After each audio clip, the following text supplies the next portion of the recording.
Protocol में client और server होते हैं। तो सबसे पहले जब भी हमें कोई वेबसाइट पे जाना है तो हमें उसका आईपी एड्रेस चाहिए होता है। तो उस आईपी एड्रेस को लाना डीएनएस का काम, ठीक है।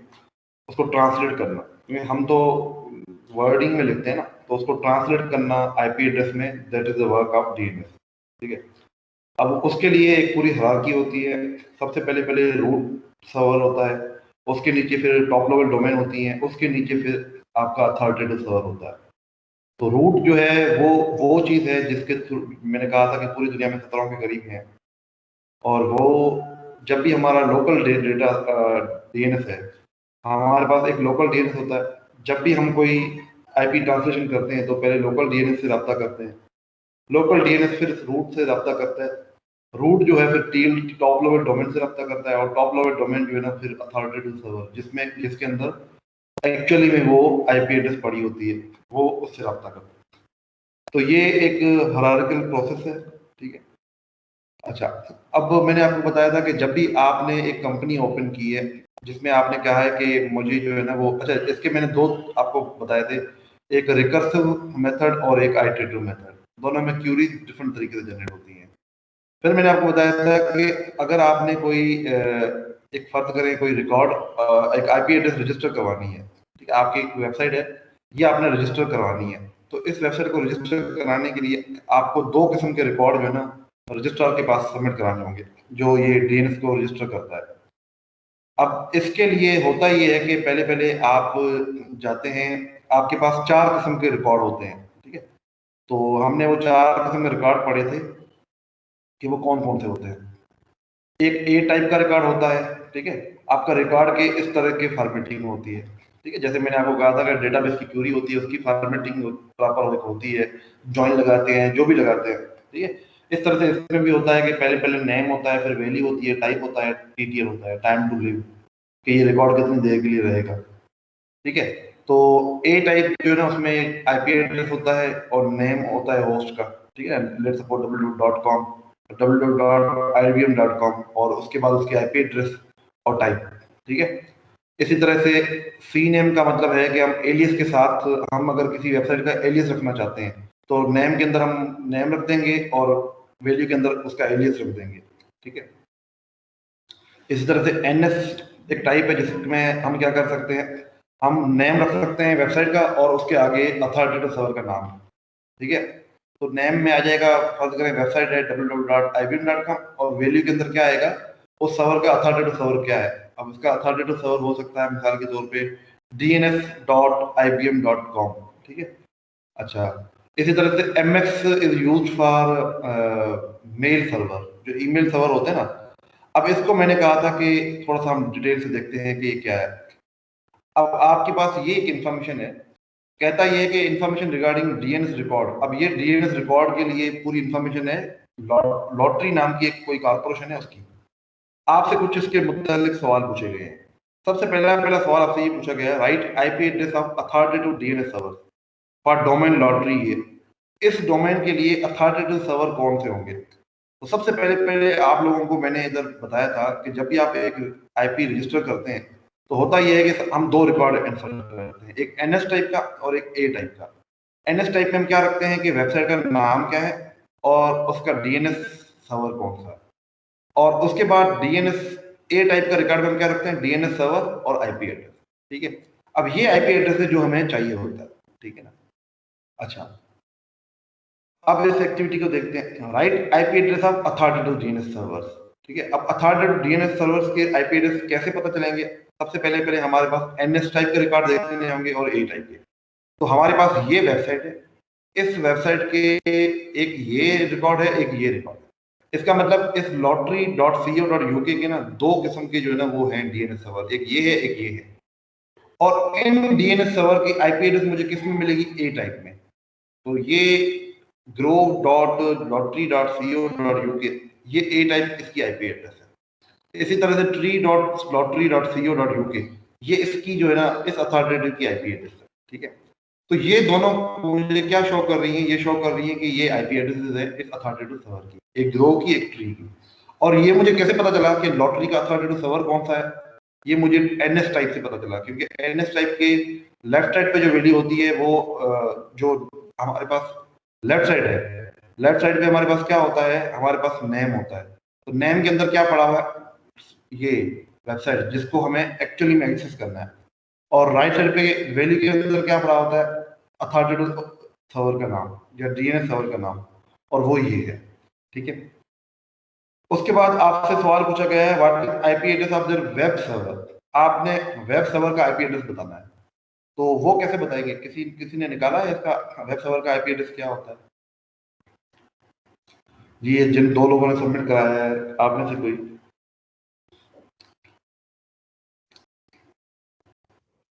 सर मैंने क्वेश्चन निकाला था कि उसकी टाइप सी नेम है ना, उसकी जी जो सर मैंने ऐसे निकाला था जिसकी टाइप जो है वो सी नेम है ना, वो वेबसाइट जो है उसकी जो राइट साइड पे वो उसकी वैल्यू है, और फिर उससे उसकी आईपी निकाल रही थी।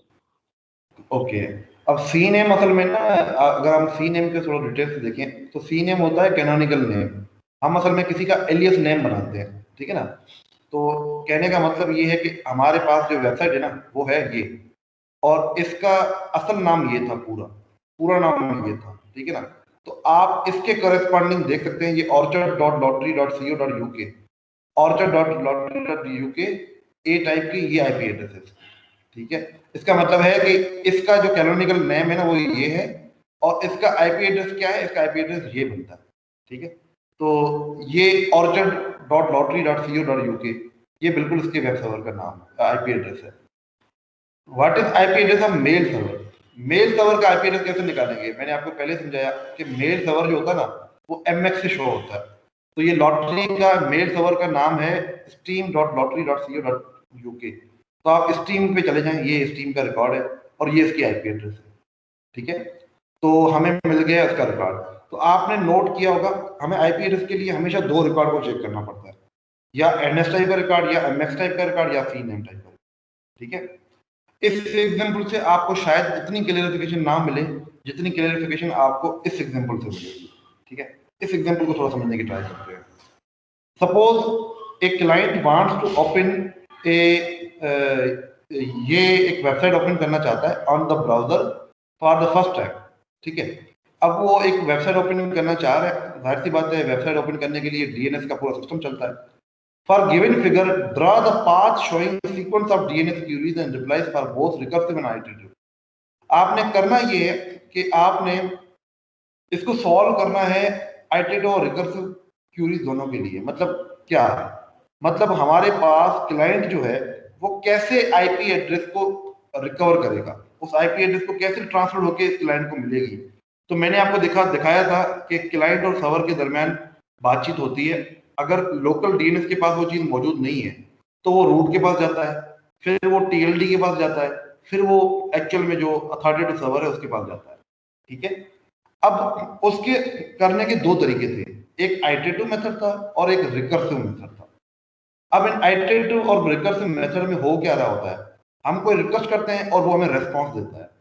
तो हर रिक्वेस्ट पे क्या क्या रेस्पॉन्स आ रहा है वो आपने बताना है, और ये रेस्पॉन्स हो सकते हैं, ये सारे के सारे रिक्वेस्ट और रेस्पॉन्स उसमें लिखे हुए हैं कि यार आपको जो रेस्पॉन्स में चीजें आ सकती हैं वो इनमें से कोई आ सकती है। तो ये टेबल भी हम खोल के रखते हैं और ये क्यूरीज भी खोल के रख सकते हैं। तो सबसे पहले इसका मैंने एक सॉल्यूशन भी क्रिएट हुआ था मेरे पास, ये पड़ा हुआ सॉल्यूशन। तो इसका सॉल्यूशन देखने की ट्राई करते हैं कि ये हो क्या रहा है, ठीक है। अब ये क्यूरी क्या है, इस क्यूरी को हम क्या बोलेंगे, इस क्यूरी को हम बोलेंगे रिकर्सिव क्यूरी। रिकर्सिव क्यूरी में क्या होता है, क्लाइंट पहले लोकल DNS से बात करता है, लोकल DNS फिर रूट से बात करता है, रूट फिर EDU से बात करेगा, क्योंकि हमारा जो डोमेन है वो .edu वाली है। तो टॉप लेवल डोमेन जो हमें चाहिए वो .com वाली नहीं चाहिए, ना ये टिल्डा वाली चाहिए, वो EDU वाली चाहिए। हम EDU पे चले गए, EDU के बाद हम टॉप लेवल डोमेन पे पहुंच गए। उसके बाद हम किसके पास जाएंगे, MIT के पास, MIT जिसका वेब सर्वर एक्चुअल है। फिर MIT के अंदर एक और वेब सर्वर लिखा हुआ है CS का, जैसे UCP के अंदर काफी सारे डिपार्टमेंट है।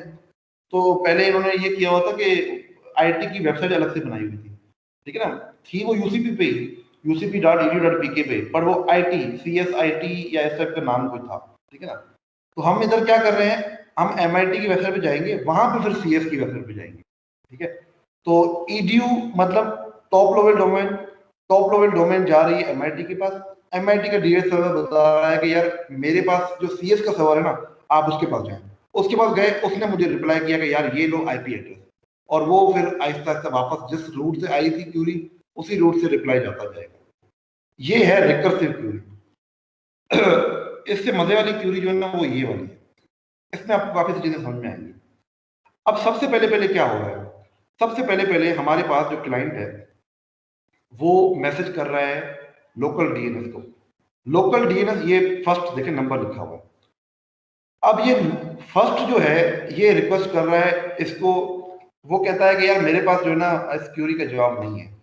तो क्या करेगा लोकल DNS, रूट से बात करेगा। अब रूट के पास ये मैसेज पहुंचा तो रूट उसका रिप्लाई देगा। अब आपने ये बताना है कि जो इतने रिप्लाई पड़े हुए हैं इनमें से कौन से रिप्लाई देगा आपको रूट। तो कोई है जो बता सकता है कि रूट जो है उसका काम क्या है? रूट का काम है वो बताना कि कौन से टॉप लेवल डोमेन पे आपने जाना है। तो आप इसमें देखिए कौन सा वो रिकॉर्ड है जो हमें बताता है कि टॉप लेवल डोमेन कौन सी है। जी एनीवन?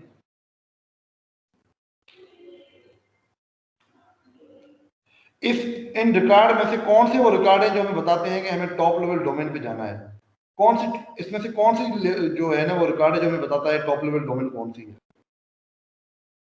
देखिए हमारी वेबसाइट क्या है। जी जी सर ये edu जो है सर जी, edu एक तो edu हो गया ना कंफर्म, क्योंकि edu जो है वो चीज है जिसपे जो हमारा टॉप लेवल डोमेन है, एक edu जाएगा। edu का हमें पता चल गया, हमें इसे DNS सर्वर की वजह। अब IP एड्रेस भी चाहिए। इस DNS की IP एड्रेस कहाँ पे है?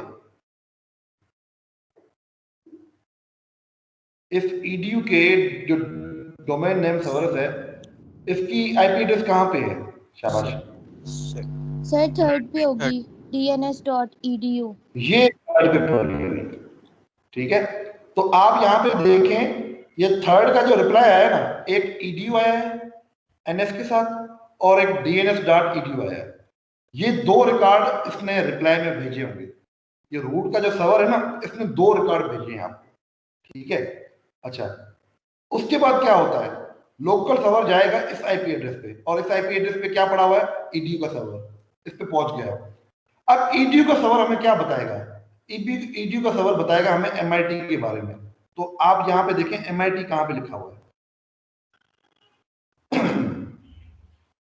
जी, अब कौन सा रिकॉर्ड उसे मिलेगा? सर 12 पे लिखा हुआ है MIT edu, ये, और इसके साथ और कौन सा जाएगा? सर फर्स्ट वाला जाएगा। फर्स्ट वाला फर्स्ट वाला जाएगा। देखो बेटा आप लोग जो है ना इसमें कंफ्यूज ना हो, ये MIT है और ये उसका DNS सर्वर है। अब हमें DNS के अगेंस्ट IP चाहिए। देखें सर फोर्थ वाला जाएगा। फोर्थ वाला जाएगा। फोर्थ वाला क्यों जाएगा, फर्स्ट वाला क्यों नहीं जाएगा, उसकी वजह बताएं।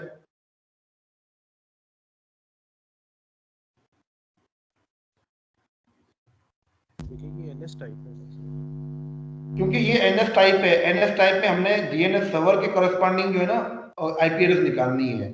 असल में हो क्या रहा है, हम जा रहे हैं MIT.edu, हमें ये चाहते हैं, हम चाहते हैं कि यार तुम्हारा DNS कौन सा है? वो कहता है ये DNS है और इसका ये IP एड्रेस है, ये इसका IP एड्रेस।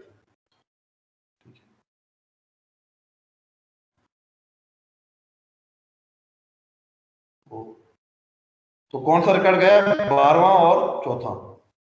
तो यहाँ पे आप देखें MIT और DNS MIT, ठीक है ना।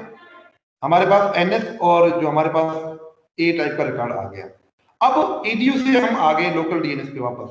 अब हमारे पास ये edu जो है ना उसने हमें किसके पास भेजा है?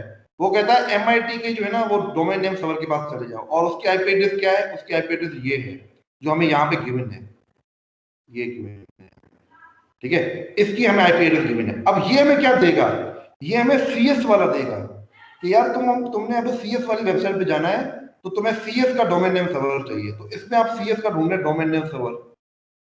सर 7 एक तो है जी, 7 तो हो गया ना पहले, 6 एक हमें 6 चाहिए, NS मिल गया हमें, चले, और हमें क्या चाहिए साथ में सर 2 वाला चाहिए जी, और हमें 2 वाला चाहिए, बिल्कुल ठीक है, सही है। अब हम यहाँ पे देखें, हमारे पास एक CS MIT मिला और उसका DNS सर्वर ये है, और उस DNS सर्वर का IP एड्रेस क्या है, ये है, ठीक है। अब हम इस सर्वर के पास पहुंच गए, ठीक है। इस सर्वर के पास लोकल DNS ने भेजा कि यार मुझे ना तुम्हारी तरफ फॉरवर्ड किया गया है। अब ये इसका नवे में रिप्लाई क्या देगा, एक्चुअल में जो IP एड्रेस होगा वो देगा, नवे में ये क्या देगा, जो एक्चुअल IP एड्रेस होगा वो उसको देगा। तो अब हमें इस जो यहाँ पे जहाँ तक हमने जो इसको एक्सट्रैक्ट किया है, वो एक्सट्रैक्ट क्या क्या किया है, वो हमने यहाँ तक cs.mit.edu तक कर लिया है। तो इसका मतलब अब हम इधर हैं, अब हमें इसकी सिर्फ IP एड्रेस चाहिए। तो IP एड्रेस कहाँ पे पड़ी हुई है जी, 13 पे सर 13 पे 13 पे पड़ी हुई है, ठीक है। अब ये हमें 13 पे ये हमें IP एड्रेस भेज रहा है। अब यही IP एड्रेस लोकल DNS के पास जाएगा और ये लोकल DNS आगे क्लाइंट के पास जाएगा। तो आपको एग्जाम में भी इस तरह के क्वेश्चन आ सकते हैं कि आपको कोई मैं एक सिनारियो दे दूं और आपको कहूं कि यार मुझे ना ये रिकॉर्ड सारे कैसे आ रहे हैं, आपने बताना, ठीक है। तो आप कहेंगे कि सर इसका इस रिस्पॉन्स में ये रिकॉर्ड आएंगे, इस रिस्पॉन्स में ये रिकॉर्ड आएगा, इस रिस्पॉन्स में ये रिकॉर्ड आएगा, इस रिस्पॉन्स में ये, ठीक है। तो सबसे पहले हम गए टॉप लेवल डोमेन के पास, टॉप लेवल डोमेन के पास रूट के पास। रूट ने हमें क्या बताया, रूट ने हमें टॉप लेवल डोमेन के बारे में बताया। टॉप लेवल डोमेन के ने हमें क्या बताया कि तुम MIT वाले सर्वर के पास जाओ। MIT वाले सर्वर ने क्या बताया कि तुम CS वाले सर्वर के पास जाओ। CS वाले सर्वर ने क्या बताया, हमें एक्चुअल IP एड्रेस बताई। तो इसमें जो अथॉरिटेटिव सर्वर है ना वो ये है, बेसिक अथॉरिटेटिव सर्वर जो है ना वो ये है, जिसके पास अथॉरिटी है IP एड्रेस को देने की। क्लियर है? इसमें कोई इशू कोई प्रॉब्लम हो तो प्लीज बताएं। इसको मेरी सजेशन है कि एक दफा आप खुद ट्राई करें ताकि आपको ये क्यूरी जो है ना क्लियर हो जाए। आप ये फिगर 2 अपने पास रखें, ये वाली और ये वाली, और इसको खुद से ट्राई करें जरूर जी, कोई प्रॉब्लम इसमें